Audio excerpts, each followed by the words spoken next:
What's up mga idol? Good day ngayon, no? Dahil may magagawa naman tayong kabutihan ngayon. +1 naman tayo sa langit. Magsusulit tayo ng iPhone 14. Yun.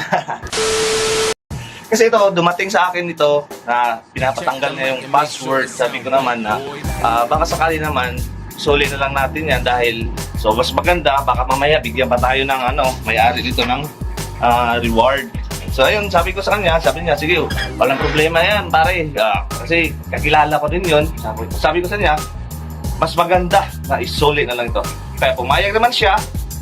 Ayun, hintayin na lang natin yung may-ari nito. Di ba? Ito pala yung casing niya. Nakapost kasi ito sa Facebook. Nabasa ko, hindi pala. Hinanap ng anak ko kasi sabi ko sa anak ko, baka mamaya may naghahanap na dito. Wala naman naghanap kasi dito. Bali, 2 days na ito dito. Walang naghahanap. Ito yung casing niya na palatandaan na sa kanya dahil nakapost ito sa Facebook. Hinanap ng anak ko sa kanya. Ngayon, hinanap niya yung kung may nagpost ba sa Facebook. Kaya nakita naman niya na may naghahanap. Yung pinacheck na pala ito dun sa Oyang Gurin.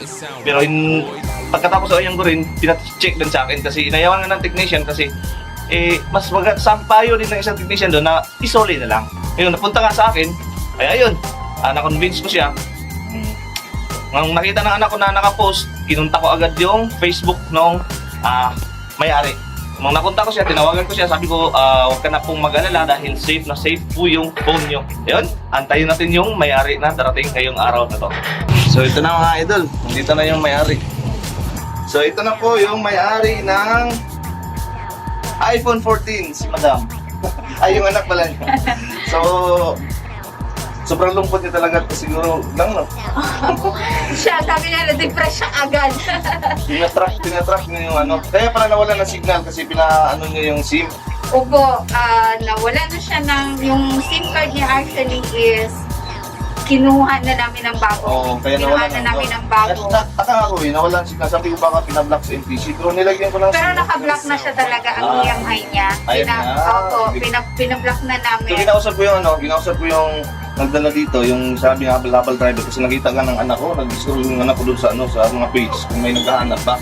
Kasi ugali talaga namin na magsusulit ng mga gamit. Sabi ng anak ko, hanapin ko nga papa sa baka may naghanap. Yun nga, nakita yung post. Sinabihan na pala ng technician na sulit na lang to. Yun, actually, na-post din yung technician. Nakausap ko din kasi yung technician sa Oyang Gurin. Iyon lang sabi niya, ma'am, hindi ko talaga tinanggap. Pasensya na gusto ko siyang i-hold. Kaya lang nangako naman yung tao kasi na ibalik daw niya, i-surrender daw niya sa Kaya parang nagtiwala na lang siya doon na, sige, pakibalik niyo lang po. So kaya hindi na niya kinuha. So ngayon, so ayun, so marami na tayong tagal, madam. Thank you talaga so much. Ano daw na kung mo ma-access mo yung Ayun.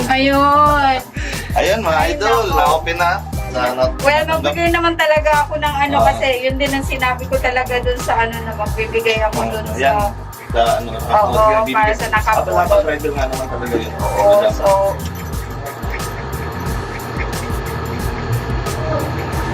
Ito po. Okay, sige po. Salamat po. Ito po binigay ni madam. Thank you so much. So, maraming salamat mga idol. Like, share, and subscribe sa ating YouTube channel sa marami pang mangyayarang ganito. Sana pagtularan dito ng mga ibang mga tao, no?